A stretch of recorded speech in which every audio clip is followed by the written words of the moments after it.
Welcome to the Poetry of Predicament podcast, a podcast for people brave enough to face humanity's challenges and problems, and most importantly, our numerous predicaments. The Poetry of Predicament is a podcast meant to inspire us to bring forth grace, beauty, and connection with the web of life in the face of a predicament-laden world. In this episode of the Poetry of Predicament podcast, we're joining forces with Carolyn Baker and her new Lifeboat Hour podcast, and we're putting together a series called Gaslighting and Mindf. And this first episode is primarily focused on Rex Tillerson and his efforts to destroy the planet, along with the other members of the fossil fuel industry. Hope you'll enjoy it, and we look forward to your feedback.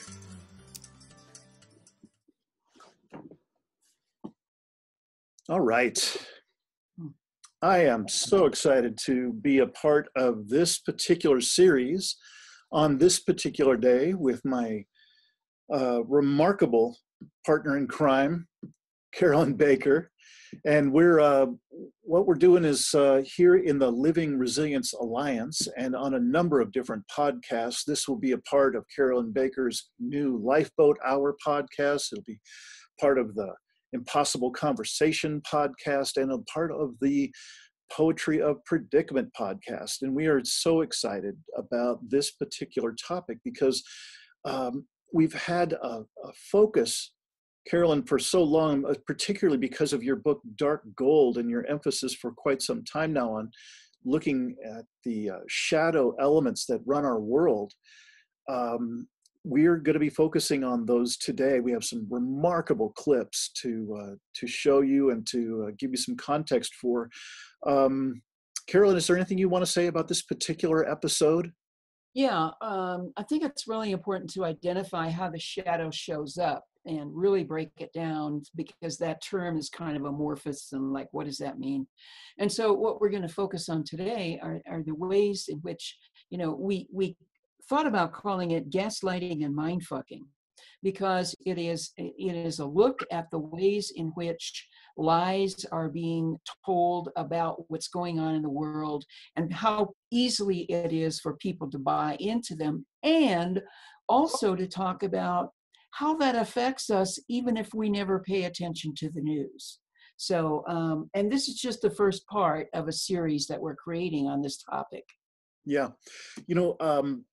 Today we are going to be focusing on a particular slice of our world that I think goes right to the heart of what you just pointed at, Carolyn, and that is how much impact these particular parts of our world have on all of us. I mean, literally every being on the planet, and particularly in today's episode, because we're talking about issues of climate change and how gaslighting has been an integral part, and mindfucking for that matter, have been integral parts of the whole creation of climate change denial. Mm-hmm. So what we'll see by the end of the clips that we're going to show you in today's episode is that there is nothing less than the survival of humanity and many other species on the planet at stake in this conversation. So right. We're going to ask you to watch carefully and listen carefully, because what we're talking about is truly mindfucking. It's truly, we think we're living in one reality, and yet another very different reality is being presented to us. And it's right. expected that we will just eat it, hook, line, and sinker. So anything else, Carolyn, before we go into our first clip? I think not. Let's do it. All right. So this first clip is Rex Tillerson, who's kind of the star of today's show. There are a few other players, but mostly it's Rex. And this is back in the day when he was chairman and CEO of ExxonMobil. And he's on a very right-wing friendly talk show called Charlie Rose Show. And Charlie asks him the most softball questions one can imagine. And one of the questions that he asks is, if you had the president's ear for a few minutes, what would you suggest that the president do in terms of energy strategy from here on around the world, in particular in the United States, with regard to fossil fuels, alternative fuels, and so on? And this is the first of a number of segments trying to offer clear examples of mindfucking, clear examples of gaslighting, where the world is actually in a very different situation than the one that Mr. Tillerson is describing. So enough of me telling you about it. You'll also notice that there are some added features on the screen. These are, some of these are excerpts from a previous production that we put together. They're still relevant points, but I just wanted to, make sense of it for you when you see other words show up on the screen. So this is the first element. It is Rex Tillerson and Charlie Rose. The President of the United States calls you and says, Rex, I'd like you to come down to the White House and let's have a conversation. These are tough times for me, and I'm trying to do the best I can. You know energy as well as anybody knows energy. I'm beginning a new administration here. I've got a new energy secretary. The world is a tough place. And the neighborhoods in this world that are really tough. And I need you to help me, tell me, in terms of energy, which is vital. Bill Gates says it's the #1 concern he has, and he's involved in lots of things. What do we need to do? You would say to him what? Well, I think we need to agree on our national priorities around energy. Try and frame that in a way that it informs us, the people that are in that business, but not just us that are in the fossil fuel business, but it informs others who are pursuing other forms of energy, and map a way forward that allows, in my view, allows the market forces to come to bear on how those options and alternatives are sorted through and advanced. Much of what's been done to this point has been an enormous amount of interference with that process of discovery and perfection and improvement. And it's been by well-intended people. And I appreciate that it's been by well-intended people who want to promote the advancement of alternative energy sources. But in the kinds of programs that have been put in place that involve mandates and enormous incentives, in effect price controls on how the energy offtake occurs from wind power and solar power, that I've always expressed to people that what you have really done is you have shackled the innovative process. Because what drives innovation in many respects is failure.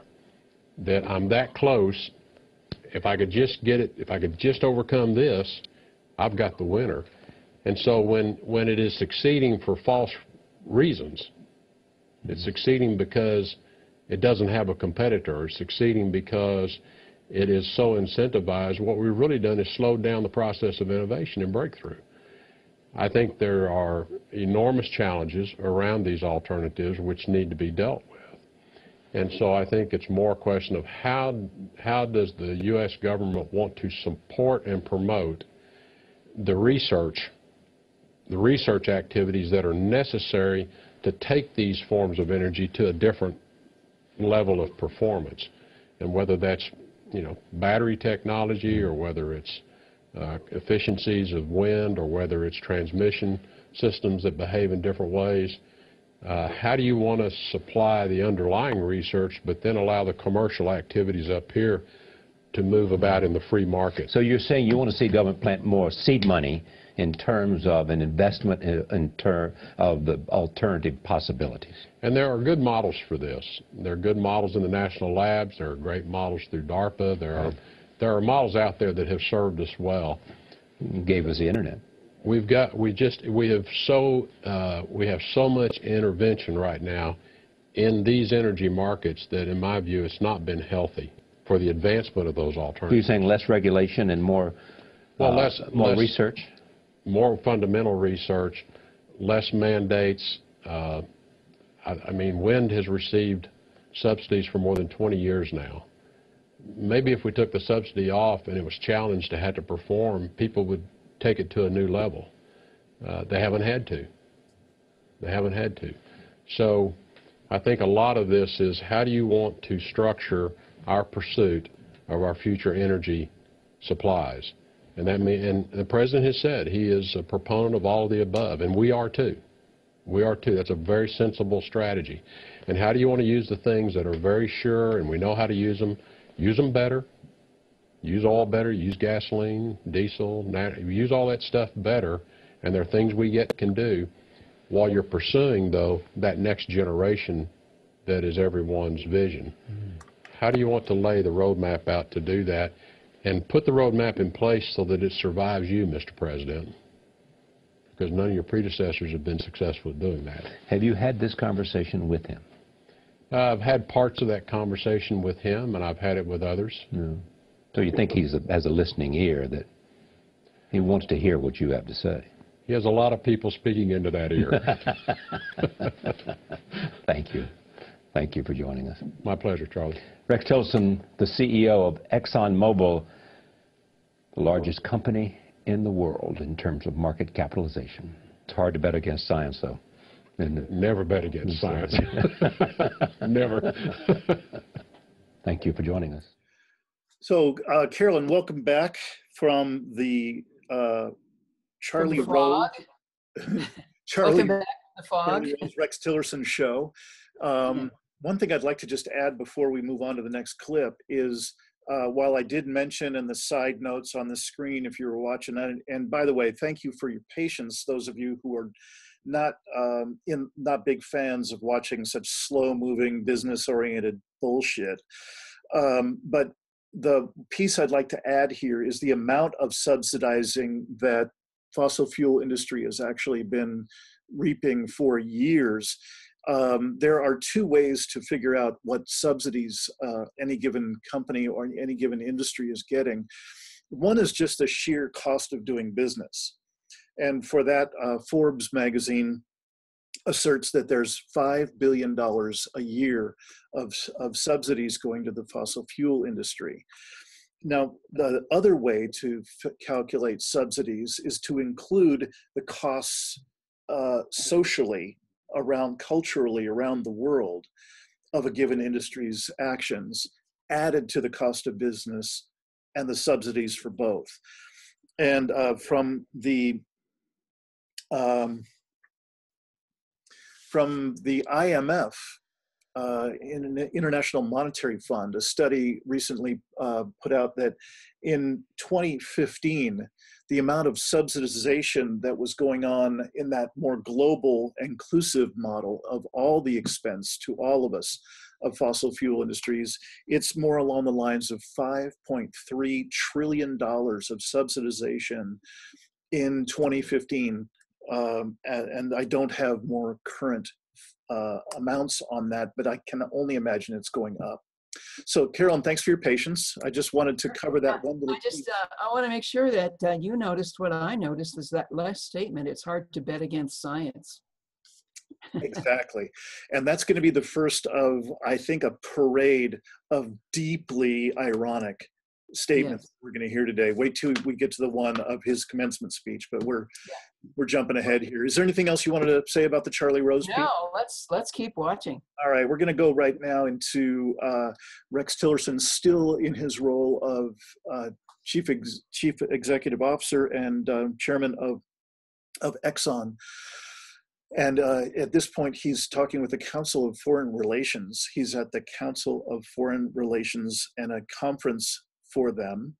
And a particular man I've never heard of gets up, he'll introduce himself, and he asks a question from the audience. And I've got to tell you, it's the most forthright question of any question I've ever heard go to any fossil fuel executive or any government executive about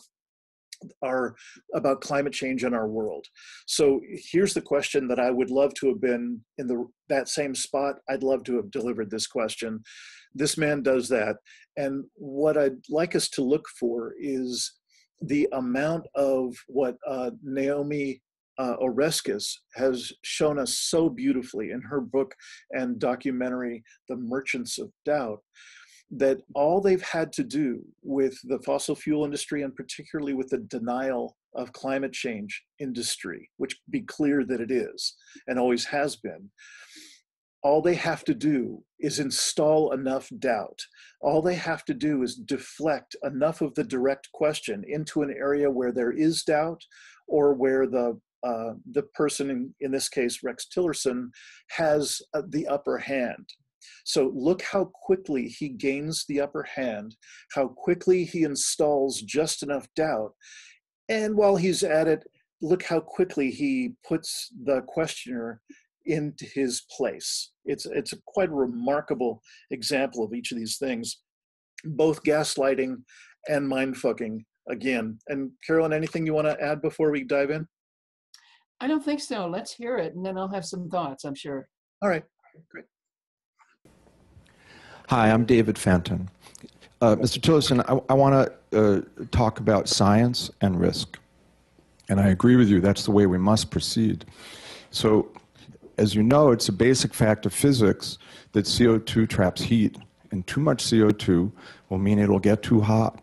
And we will face enormous risks as a result of this, not only to our way of life, but to the world economy. It will be devastating. The seas will rise, the coastlines will be unstable for generations. The price of food will go crazy. This is what we face, and we all know it. Now, so my question for you, since we all know this knowledge, we're a little in denial of it. You know, if we burn all these reserves you talk about, you can kiss future generations goodbye. Now, maybe we'll find a solution to take it out of the air, but as you know, we don't have one. So what are you going to do about this? We need your help to do something about this.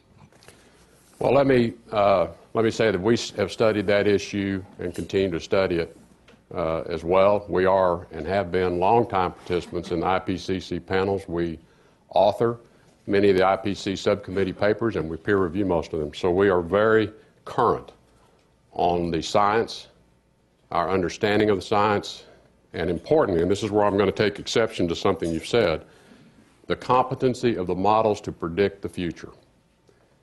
We've been working with a very good team at MIT now for more than 20 years on this area of modeling climate, which, since obviously it's an area of great interest to you, you know and have to know the competencies of the models are not particularly good. Now, you can plug in assumptions on many elements of the climate system that we cannot model, and you know what they all are. We cannot model aerosols, we cannot model clouds, which are big, big factors in how the CO2 concentrations in the atmosphere affect temperatures at surface level. The models, we need, and we are putting a lot of money supporting people and continuing to work on these models, try and become more competent with the models. But our ability to predict with any accuracy what the future is going to be is really pretty limited. So our approach is we do look at the range of the outcomes and try and understand the consequences of that. And clearly there's going to be an impact. So I'm not disputing that increasing CO2 emissions in the atmosphere is going to have an impact. It'll have a warming impact. How large it is what is very hard for anyone to predict. And depending on how large it is, then projects how dire the consequences are. As we have looked at the most recent studies coming out in the IPCC reports, which I've seen the drafts, and I can't say too much because they're not out yet. But when you predict things like sea level rise, you get numbers all over the map. If you take what I would call a reasonable scientific approach to that, we believe those consequences are manageable. They do require us to begin to exert or spend more policy effort on adaptation. What do you want to do if we think the future has sea level rising 4 inches, 6 inches? Where are the impacted areas, and what do you want to do to adapt to that? And as human beings, as a species, that's why we're all still here. We have spent our entire existence adapting. Okay, so we will adapt to this. Changes to weather patterns that move crop production areas around, we'll adapt to that. It's an engineering problem.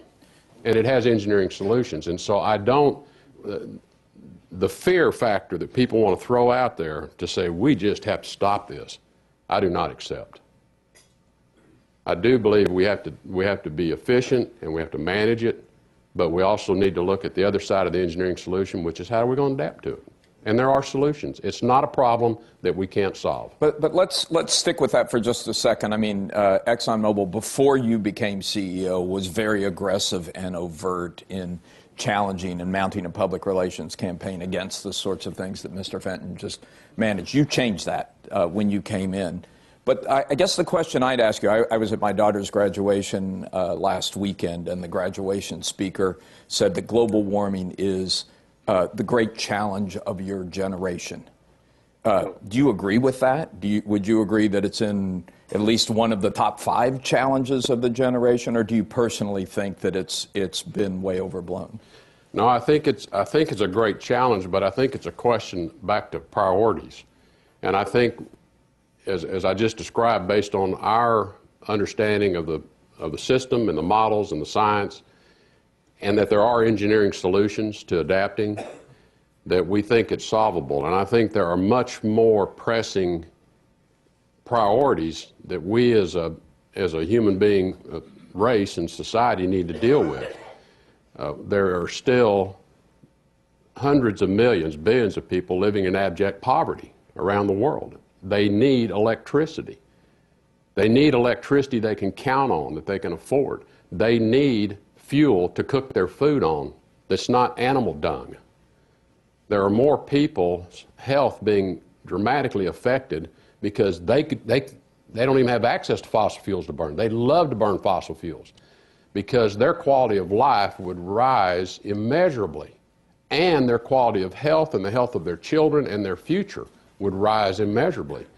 You'd save millions upon millions of lives by making fossil fuels more available to a lot of the part of the world that doesn't have it. And do it in the most efficient ways, using the most efficient technologies we have today. And we continue and have for many, many years talked on our Energy Outlook about the importance of ongoing energy efficiency, continuing to carry out economic activity with a lower energy intensity. And we've been very good as a country at doing that. We've been very good globally at doing that, and there's more potential in it. All right. So, well, thank you so much for putting in those captions, because, you know, the average person listening to this bullshit, you know, would not understand that it's bullshit. But when you put the facts right there, you know, in contrast to what he's babbling about, it's mind-boggling. yeah. And, you know, we're starting to get into territory that I think you have a lot to say about it.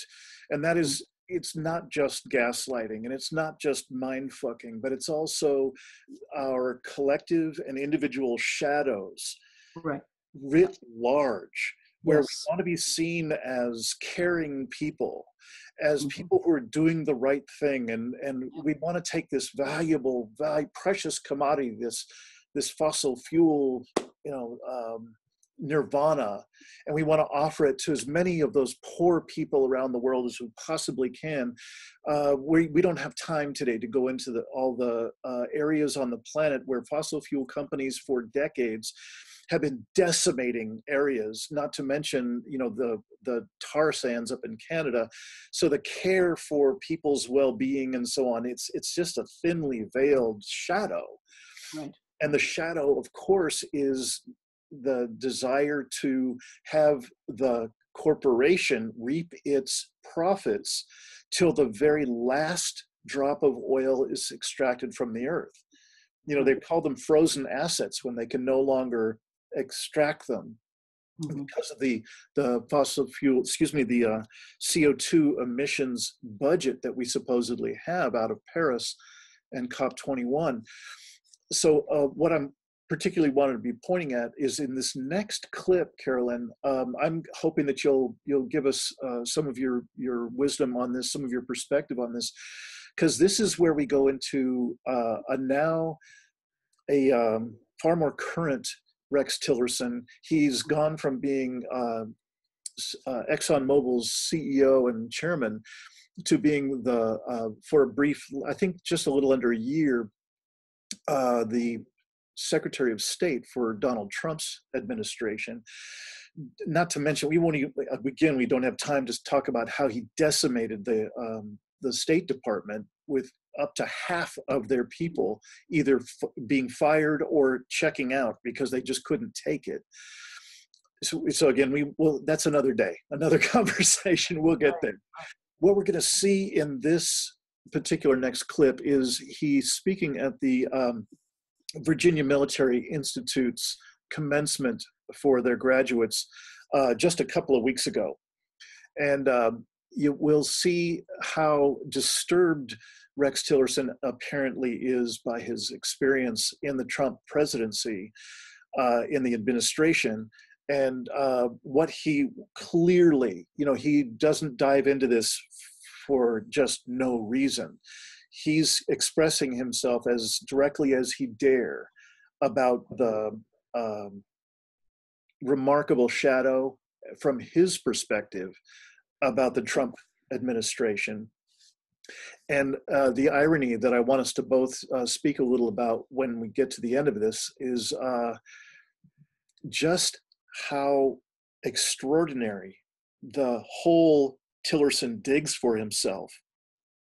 The irony is so deep in here when we look at what's at stake because of the campaign, the billions of dollars of climate change denial that his and other companies have funded for decades, and that will clearly be the end of us on this planet. And now he wants to talk about telling the truth. Now he wants to talk about what it is to really tell the truth and to really have integrity, and how without that, we don't really have a life. Right. So it's an extraordinary moment, and I haven't seen any presentation about this in mainstream media or really in alternative media either. So I think we've got an exclusive on this particular piece. Anything else to set it up, Carolyn? No, I can't wait until we see it, because I've already seen it and I'm going to have a lot to say about it. Great. All right. Well, let's get going. Seeing the future in a global context requires recognizing the rapid economic development taking place the world over, the dynamic populations that are growing in Asia, Africa, and Latin America, and the challenges that will come from meeting the needs in realizing the aspirations of billions of people on this planet. These global realities have created a new economic and national security set of pressures. Here at home, these changes have led to anxiety and fear about growth in foreign markets and about the global movement of jobs. We must acknowledge, however, that every nation has a right to aspire to a better quality of life, and that free trade and economic growth are the means by which opportunity is created for all people. Even today, in this year 2018, 1.4 billion people live without access to electricity to heat and provide light in their homes, cook their meals, clean their drinking water, or power hospitals and schools. For these men and women and children, the innovation and technology that comes with economic growth means the difference between health and safety, sickness and death. Citizens in developed economies are coming to this realization, but many here at home still have a way to go to fully embrace the global economy and to recognize that with these changes come both challenges and opportunities. This is the world you enter. It is a world in dramatic transition and change. As you look forward, your role in building a brighter future will depend on more than simply your education and your skills. Your contributions to society depend on a firm, ethical foundation of personal and professional integrity. As I reflect upon the state of our American democracy, I observe a growing crisis in ethics and integrity. Above the entrance to the main building on the campus of my alma mater in Austin, Texas, are inscribed the words, "Ye shall know the truth, and the truth shall make you free." comes from the book of John, chapter 8, verse 32. You shall know the truth, and the truth shall make you free. The founders of our American democracy were, I believe many agree, were crafting the structure and foundational documents guided by divine inspiration, if not divine intervention. An essential tenet of a free society, a free people, is access to the truth. A government structure and a societal understanding that freedom to seek the truth is the very essence of freedom itself. You shall know the truth, and the truth shall make you free. It is only by fierce defense of the truth and a common set of facts that we create the conditions for a democratic, free society comprised of richly diverse peoples, that those free people can explore and find solutions to the very challenges confronting a complex society of free people. If our leaders seek to conceal the truth, or we as people become accepting of alternative realities that are no longer grounded in facts, then we as American citizens are on a pathway to relinquishing our freedom. This is the life of non-democratic societies, comprised of people who are not free to seek the truth. We know them well. Societies in Russia, China, Iran, North Korea. You can complete the list. A responsibility of every American citizen to each other is to preserve and protect our freedom by recognizing what truth is and is not, what a fact is and is not, and begin by holding ourselves accountable to truthfulness and demand our pursuit of America's future be fact-based, not based on wishful thinking, not hoped-for outcomes made in shallow promises, but with a clear-eyed view of the facts as they are and guided by the truth that will set us free to seek solutions to our most daunting challenges. It is also that foundational commitment to truth and facts that binds us to other like-minded democratic nations, that we Americans will always deal with them from the same set of truths and facts. And it is truth that says to our adversaries, we say what we mean, and we mean what we say. When we as people, a free people, go wobbly on the truth, even on what may seem the most trivial of matters, we go wobbly on America. If we do not, as Americans, confront the crisis of ethics and integrity in our society and among our leaders in both public and private sector, and regrettably at times even the nonprofit sector, then American democracy as we know it is entering its twilight years. While I'm fairly certain all of you have a common definition of the word integrity, it's always good to have a common understanding. One of Merriam-Webster's definition of integrity is the state of being complete and whole. Now, as a civil engineer, I've always liked that definition because I can relate to it through structural integrity, the state of being complete and whole. The structural integrity of this building, we know it has a complete and whole integrity, so we feel comfortable sitting beneath these beams in this roof that it's not going to end up down around our feet as we sit here. Integrity is a critical building block of trust and cooperation. It makes possible for different people of different organizations to work together to solve the world's most complex problems. Regardless of industry, project, or task, integrity frees us to innovate, collaborate, and share over the long term. As the world becomes more interconnected and global challenges require sophisticated, integrated solutions, the value of integrity only grows in importance. In every sector, integrity will be the key to unlocking high-impact technologies, new ways to conduct business, and new approaches to solve our most vexing geopolitical challenges that will make the world brighter for the generation to come. We do not have to look far to find examples of the cost to individuals and to society when integrity is sacrificed for immediate gain or personal achievement. Such damage strikes at the very heart of a free society. It undermines the public trust in institutions and the overwhelming number of individuals, organizations who do live and compete by the rules every day. It is a fact of life that most individuals want to make a positive difference in the world in which we live. After all, you've worked very hard and you've sacrificed much to get where you are. You want your efforts to mean something beyond just a job, the next advancement in rank or promotion. It is true that your education will certainly play a part in your future success.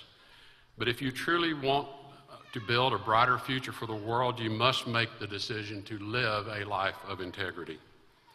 Your knowledge and abilities will not flourish without ethical behavior and strong moral fiber. Choosing a life of integrity provides a wealth of blessings and benefits.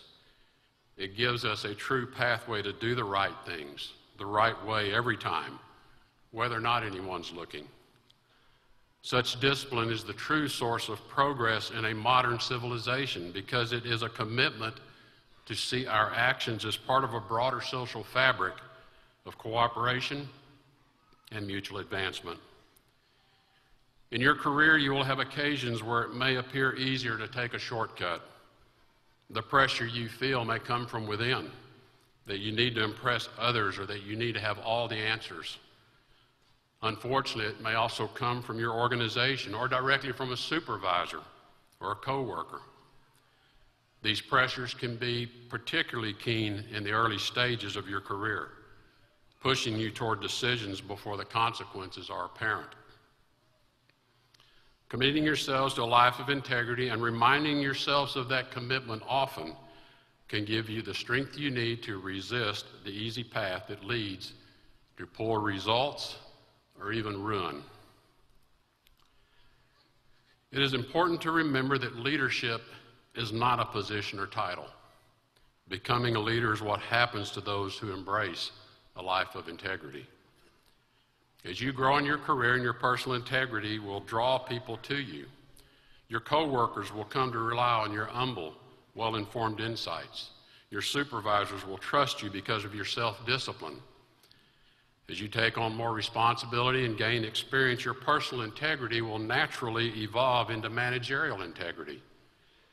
You will exemplify what the best leaders demand from their people until you yourself become a leader.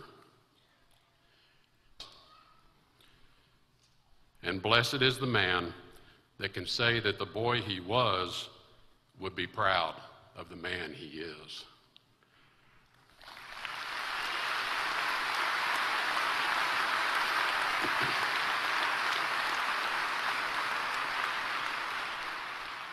So you maintain and protect who you are. And remember that being a person with integrity is the most valuable asset you have. Don't ever let anyone take it from you. Carefully consider the values and the culture of the organizations in which you seek to work. Look for employers who set high standards for personal conduct and who reward ethical leadership. Identify mentors who exemplify integrity and leadership excellence. Developing as a leader largely comes from also practicing good followership.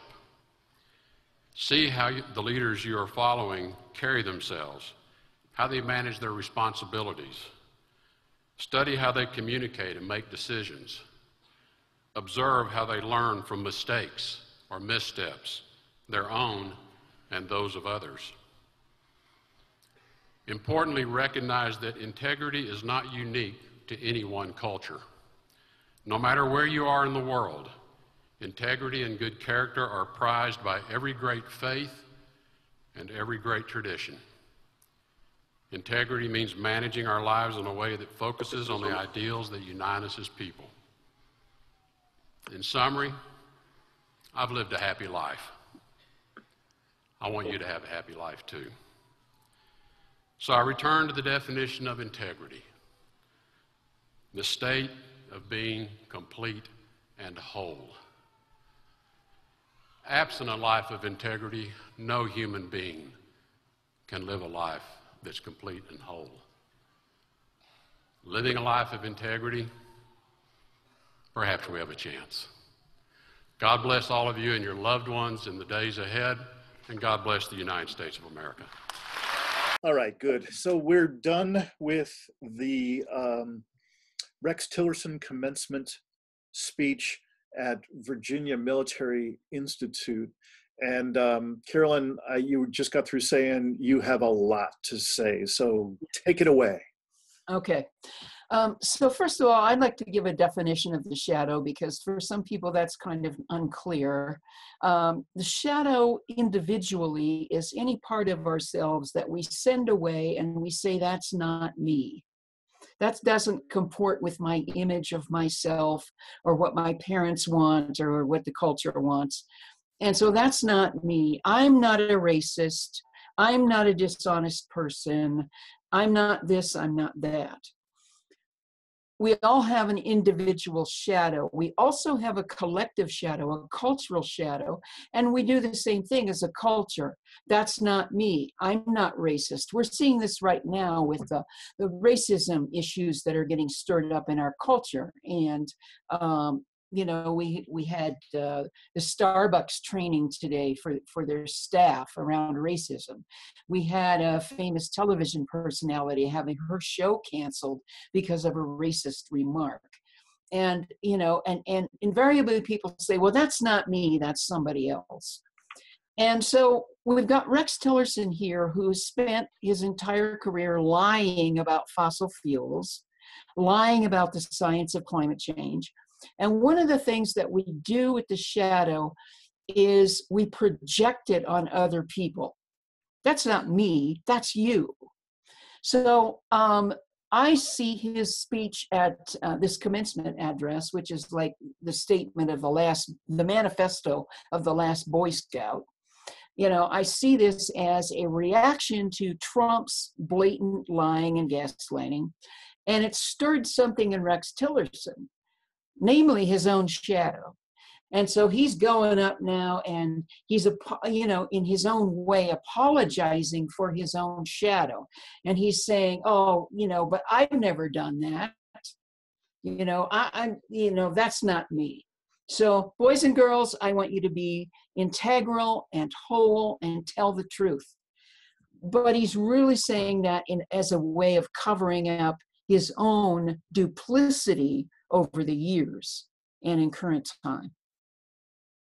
Yeah, beautifully said. So if I could just say it in a slightly different way, perhaps, what I notice is that Rex Tillerson is this perfect grandfatherly figure and presence on that screen, up on that dais.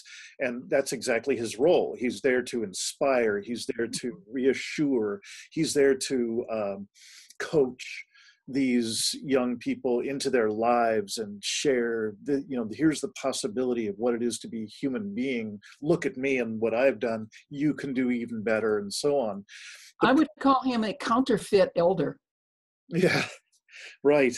And so I would ask our listeners, our viewers here, look for yourself at would the usual way, first, you probably wouldn't watch something like this anyway.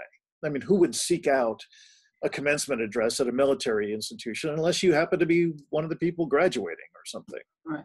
But notice your reaction. I'll share a bit of mine. I have listened to things like this forever, where I go into this kind of mostly detached mode, and I hear about every 10th word, and I kind of get his grandfatherly tone, and I feel reassured, and I catch the occasional glib phrase that he shares, and he does a few of those that I didn't include. And what we don't know, if we don't know it, what we don't know that we don't know, to quote an infamous saying, is the context in which he's speaking. He's actually declaring that we can have a happy life, he finished up with. He put a bow on it and saying, you can have a happy life doing what I'm doing, which is basically paying billions of dollars a year to deflect the world attention from the horrific damage that we're doing collectively to the planet. And we're going to take ourselves out through maybe as far as extinction, and clearly many, many other species with us, the decimation of our world is assured, and you too can have a happy life while doing that.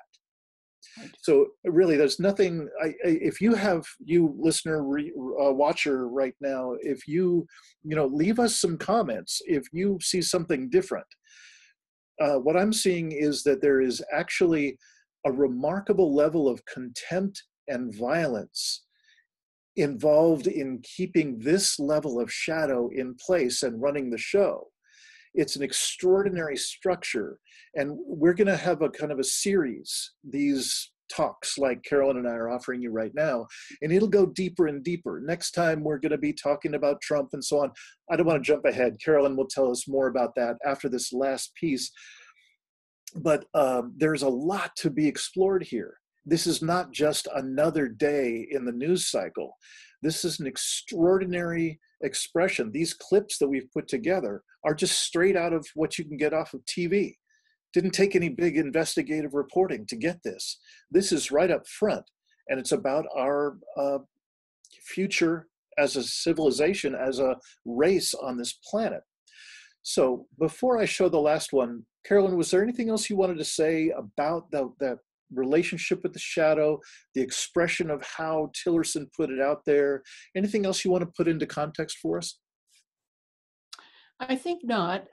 For now, I've pretty much said what I wanted to say about that. And certainly in our next episode, we'll be talking about the shadow a lot in different ways. So not to worry about that. Let's give them a lot fuller picture at the end of this. We just have a very short clip that I think is, believe it or not, it's really, this is the capper for me. This is what absolutely cements into place what Carolyn and I are talking about and pointing at. And how it does it is that it basically holds to account the entire fossil fuel industry and our collective use of fossil fuels on the planet. And with regard to a particular aspect of our news cycle driven world right now, one small piece, which you may or may not have heard about in your viewing of news, is that the fossil fuel industry is being pursued by a number of attorneys general for their complicity in our fossil fuel use, even when they were absolutely clear, as we've already talked about, clear that the damage being done by the continued use of fossil fuels and the emissions thereof, that was going to cause the very damage that we now know to be so, and to be coming at us really quickly, far more quickly than we know. So this is a fairly well-known, very deeply Republican politician, and he's a former politician. You'll recognize him immediately. And this is, he's talking a little bit about an upcoming project that's very important to him that I think you might find interesting. So let's just get a couple of minutes of that, and then we'll be right back. I think it's just a very, very important thing to do. And I think it is also important that for people to really focus on that issue, because this is no different than the smoking issue. The tobacco industry knew for years and years and years and decades that smoking would harm people, would kill people, would create cancer, and they were hiding that fact from the people and denied it.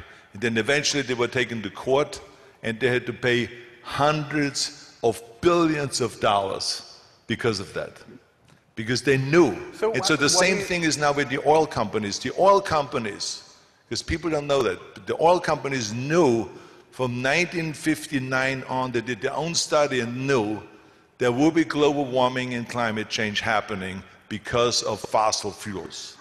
And on top of it, it will be risky for people's lives, that it will kill people and they will get cancer and all this.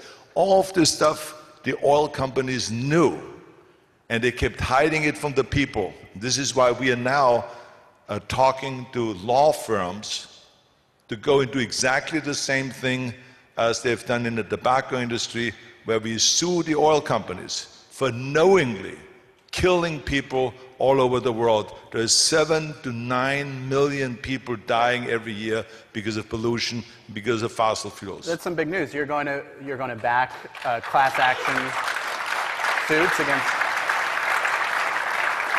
When do you expect to file? Well, we don't know yet exactly, and we don't want to signal our moves. But I mean, one thing I can tell you, this is exactly what's going to come, because I don't think there's any different that if you walk into a room and you know you're going to kill someone, it's first-degree murder. I think it's the same thing with the oil companies. They know they're killing people, and they continue doing the same thing over and over and selling it. So I think something needs to be done about it. All right. Welcome back, everybody, from a series of clips that Carolyn Baker and I'm Dean Walker, and we're part of the Living Resilience Alliance and a number of podcasts that you're all going to see in the end credits here. You'll know what podcast you're listening to. And this is a part of a series that we're doing on gaslighting and mindfucking. And we're starting this one with the legacy of humanity on the planet that we often call climate change. And our main character this particular session has been Rex Tillerson, but we also just saw Arnold Schwarzenegger. And his punchline that really dropped my jaw is that he, in addition to a number of attorneys general in the USA, are going after the culpability of all the various majors in the fossil fuel industry for their culpability in creating climate change conditions that have ever increased since the 60s, when they knew full well at that time there would be a tremendous amount of existential level problems with continuing to do that, and hid that information, and in fact created the whole denial conversation around the world, which is just that. It's a cynically created conversation rather than some sort of grassroots movement. So that was the punchline. Carolyn, do you have anything to say about that particular piece? Not about that particular piece. I'm really proud of Arnold Schwarzenegger for having the courage to really say what is so. I don't know that anyone else is saying that, and I wish him well with his lawsuit. And, I just want to reiterate again that we may think that this gaslighting and mindfucking really doesn't affect us. I don't listen to the news, so it doesn't make any difference in my life. And in fact, it does. We'll talk about that more next time when we talk about the Trump administration. And it's just very interesting. I keep going back to that last piece by Tillerson, the commencement address. He's directly reacting to the lies and gaslighting of Donald Trump, when in fact he's been doing the same thing. We have to be really careful when we hear these criticisms and ask ourselves, so how have you participated in that? And we ourselves, when we make criticisms, we have to ask ourselves, how have I participated in that? That's one of the things that we do therapeutically, I think, in our Resilience Bridge course. We look at how we have disconnected from ourselves, each other, and Earth, and what it has cost us. Yep. Not to beat ourselves up, but to look at what's been the price that I've paid for that.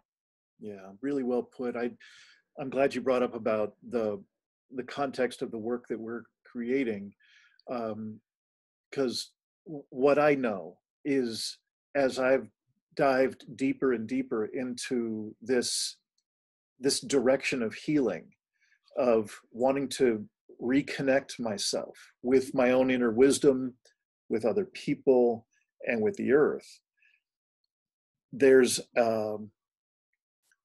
more and more clear evidence that the blind spot that I created by disconnecting the way that I have, and the way I assert we all have, in order to be a part of this business as usual world, we had to disconnect ourselves in an essential way from those primary sources of meaning in our lives, ourselves, each other, and Earth. And what fills in that blind spot that's created by disconnecting is shadow. There's just no other choice. Nothing else wants to slide into that position like shadow. It's built for it. Right. So that's why I'm loving this series. And unfortunately, it is such a rich area of study. You know, it's like shooting fish in a damn barrel. We're able to put together this series of presentations, and it doesn't take anything to put together the pieces. It's extraordinary how thickly we are all in it. Right. Yeah. So, Carolyn, anything else before we sign off for this one and get ready for the next one? I think not. I'm looking forward to the next one. This is very exciting and challenging work to go deep into this. And I hope that everyone will join us for the next one. Tell your friends about it. Very good. And if you want more information about what we're doing in terms of coursework, both online and live, or coaching and so on, you can look us up and on livingresilience.net. You can also find Carolyn's podcast and incredible number of articles and resources on carolynbaker.net. And we've got a tremendous series coming, so we look forward to seeing you next time. Thanks for joining us. Bye-bye.